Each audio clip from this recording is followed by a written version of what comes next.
Hey guys, we're back today in Unova. Unova was probably one of the most hated regions by Pokemon fans for many reasons, one of which being just the Pokemon designs. In my opinion, there were some bad designs, but I actually enjoyed some of the Unova Pokemon like Krookodile, Hydreigon. Sorry if I mispronounced names. But the real question is, why are we in Unova? Why other than to talk about the top 5 Unova Pokemon that deserve Megas? This is a very controversial topic due to the fact that lots of people don't think that Unova should get any Megas, even though Mega Audino is already there. This being for the reason that it's too new. I mean, okay, sure, but maybe it was just too new to us, but in the Pokemon universe, it was there for a while, I'm guessing. Any pictures I use in this video, I give credit to the original owners, and actually I like a lot of these Megas on the front page, except for the Audino and Scolipede. Also, if I mispronounce any names, please forgive me, because I think this is the region where I have the hardest time pronouncing names. On rules, probably after watching it like 4 times. Be cool, King. Some exceptions will be made. Garbodor, you are not an exception. Need it stat-wise or competitively? I could be wrong, since I'm not a big competitive player. Be a fan favorite, like Mega Coffagrigus, especially with this design. Lots of people love it. If you're opposite, like Goade and Gardevoir, sorry, I can't think. If your opposite has one, it increases your chances. No legendaries or starters. I believe all starters will get a Mega, and I feel something special will happen to legendaries. Example, Groudon, Kyogre, Rayquaza. Lastly, these are my opinions. Please keep that in mind while listening, watching. So, if you're someone that likes Mega Alomomola, whatever the heck, however you pronounce it, and I put that on the list, or sorry. If you are someone that does not like Alamololo, whatever you pronounce that, I can't do it. Please don't get mad. Yeah, okay. I'm sorry, I can't think. It's like late when I'm recording this, and so you're battling Olympia and Caitlyn, who both have like this similar design with their like cape and hair type of deal. I'm talking about like how it's spread out, in my opinion. And what do they use? Sigilyph. Sorry, I'm just like really tired. Sigilyph's abilities include Wonder Skin, non-damaging moves have 50% accuracy, Magic Guard, damage except from direct attack moves is prevented, and its hidden ability, Tinted Lens, not very effective moves, power is doubled. Psychic and Flying type. Reasons for weaknesses being Ice, Electric, Rock, and Dark. In my opinion, these are pretty common. Especially, well, I can't even say especially because they just are. So making this Pokemon a Mega would help boost stats that are needed. Mega Sigilyph, this design is actually pretty cool in my opinion. I don't know what you guys think. So its ability would be Clear Body. Stats cannot be lowered unless they are self-inflicted or pressure. When this Pokemon is targeted by an opponent's move, the move uses an additional PP. Typing, just Psychic, don't need the Flying, in my opinion. Because, it kind of looks like a Psychic, non-flying type, especially with this Mega. I don't know, it kind of looks like something that you can find in, like, ruins or whatever. I don't know. I'm pretty sure that was Sigilyph's design purpose, whatever. Stats. About 10 stat boost to speed, because it is pretty good in my opinion, but still. The rest is split between special defense, and special attack in that order of priority. So, yeah. Next is number 4. So you're battling against no one, because Galvantula is not used by anyone, and Galvantula is pretty sweet in my opinion. So yeah.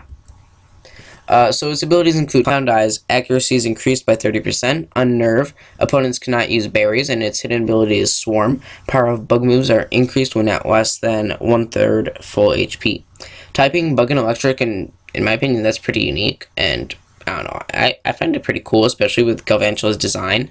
I would never have thought about it, but it's pretty cool in my opinion. Reasons, it's a good Pokemon in general, plus it is commonly used in competitive in my opinion. As I said in the beginning, I'm not a big competitive person, but I think it's pretty commonly used. I could not find a good Mega design. That was the best I could find, and I don't even like it. I think it was actually the only thing I could find. I don't like it at all.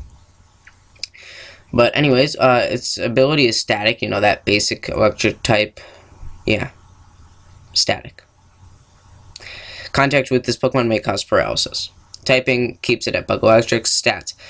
Special defense needs an increase due to weakness of fire and rock, so also defense increase could work because rock. Special attack can also be boosted just to make it stronger, like maybe 20 or 30 bit stat. Yeah. On to number 3. And this is probably one of my two favorite no, not two favorite, like 3 favorite Pokemon. Actually, all the next 3 from here are some of my favorite Pokemon in Unova. So these are completely opinionated, so please don't get mad. So you're battling against Getsis. Yeah, this was like the only person I could find with this Pokemon. And this Pokemon is one of my favorite dragon types. Hydreigon. It's amazing. I love using Hydreigon. I don't even know why. I hate leveling it up, like, a lot. I hate it a ton, but it's one of my favorites. Anyways, ability includes Levitate. Ground moves don't work on this Pokemon, so, yeah. Dark and Dragon type is its typing reasons. 5 weakness being Fairy, Dragon, Ice, Fighting, Bug. Most people use Dragon and Ice types, so help would be nice. It is also one of the better Pokemon in Unova, which I already stated, and as I said, most people hate Unova, so having some more good Unova Pokemon as Megas would probably make Unova more liked. I don't really see much of a difference with the Mega, other than the tail gets ahead, the wings are different, and it gets something on its body, but that's all I can find, okay? Ability, Mega Launcher, Aura, and Pulse moves get a power boost. This would help with, like, Dark Pulse, Dragon Pulse, etc. But they're still pretty good moves, so it could work, yeah. Typing, Dark and Dragon, nothing changes. Stats, Speed can have a very little boost, like 20 to 30, as said in the, well, yeah. The rest would be split between defense and special defense, maybe like 10 to attack, I don't know, maybe. Because, like, Crunch it's a Dark type move. Stat boost, I don't know. On to number 2, this is probably my complete favorite Pokemon in Unova. Actually, no, maybe. But it is my favorite flying type, I will mention that. Wait, no, I like Staraptor a lot too. But yeah, this is one of my favorite flying types. Breviary. I don't know why. I've just liked it a lot. I don't know. So its abilities, Keen Eye, accuracy can't be lowered. Sheer Force, secondary effective moves lose the secondary effect, but gain 33% power. Descent ability, Defiant, attack increased when a stat is lowered. Typing, normal flying like all flying types except for Tornadus. Reason, one of my top 6 Pokemon. There are a lot of normal flying types, like all main flying types are, which I mentioned. And so type change would be nice, one of the better flying types of Unova, as I already stated. Mega Breviary. I like this design. I don't know if it's because it's completely furry and then tail, or not furry but fluffy. Don't get mad at me, please, about that. Okay. Ability, Tough Claws. Power of contact moves are boosted 33%, but that would mean 4/6 Pokemon have this ability are Megas. 4 out of 6, sorry. I couldn't read, I wasn't reading ahead, but yeah. Or Moxie, attack is increased after feigning the opponent's Pokemon. Typing, Flying Dragon. Yes, I know most Dragon types are flying, but it has to keep its flying type. That's like the whole point of Breviary. Stats, a little bit of a speed increase. Most of this stat increase goes to special defense, because 4 times weakness to ice, especially with this change. Special attack could also use a slight increase, but I don't really think it would be needed. I don't know. So this is probably one of the only times I'm going to write other, because of the stat change. So similarly to how Sceptile got some few moves because of its Mega, so will Breviary in my opinion. Add some Dragon type moves to its move pool due to this type change, similar to how they added Dual Chop to Sceptile, as I mentioned. Some moves that you could do are like Dragon Claw and Dragon Tail, especially like with this design, it works perfectly. I mean, the tail actually would be perfect. But I would want it to be mainly physical attacks, not special, unless it's like maybe 1 or 2. Mainly because the whole point of Breviary is physical. On to number 1. This is a Pokemon that is used by Grimsley. But, in my opinion, I really don't like Dark types. This is probably one of my favorite Dark types, actually. I used it in Black and White throughout the whole game, I think, since I caught it. And I loved this Pokemon. Krookodile. I just love this Pokemon completely. I think it's one of the best Unova Pokemon.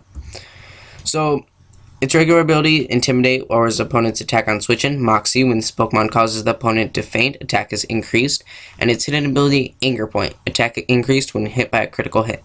Typing, Ground and Dark. Reason, another one of the better Pokemon of Unova. I enjoyed using this Pokemon in Black and White and would recommend for people to use it since it is really good in my opinion. All that I just said, you know. By the way, these are the Gen 6 stats. They had to switch them. I don't exactly remember what was switched, but yeah. Mega Krookodile, I like this design. I don't know why, but it's pretty cool in my opinion. Ability, Pure Power, attack is doubled, especially because like his hands are chained or whatever, so it looks like he's holding back and he can't do much. So I don't know. I feel that it's pretty cool design. I don't know. Typing, nothing changes. Ground, Dark.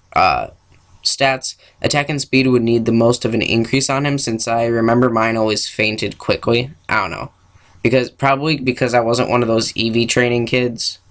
I was one of those people that's like, I'm gonna earthquake and flamethrower all of you guys. You know? EV training wasn't a thing back then. I know. Mind blown. Continuing. Special defense would also need to be increased due to common weakness of grass, water, and ice. And as always, since you guys are probably going to complain I didn't think of any other Pokemon, here are some that almost made this list. Note, Darmanitan is not on this list. I wanted him to be on it, but I'm like, he's kind of good in my opinion. So, Conkeldurr, Fighting type. Excadrill, Ground and Steel. Volcarona, Bug and Fire. And lastly, Zoroark, Dark. It was actually really hard to find Pokemon that almost made this list due to the fact that I didn't really think... Most of the good Pokemon were already on the top 5. Maybe Volcarona would be 6 and Zoroark 7, but that'd be it. Anyways, this is the fifth of the six. I can't talk. This is the 5th video in the 6-part series. Yes, that means I will be doing Kalos next, and I will get that video out soon. Comment who you think should have made this list. Comment any changes you would have made to this list, and yeah. That's really it. So until then, see you guys all next time.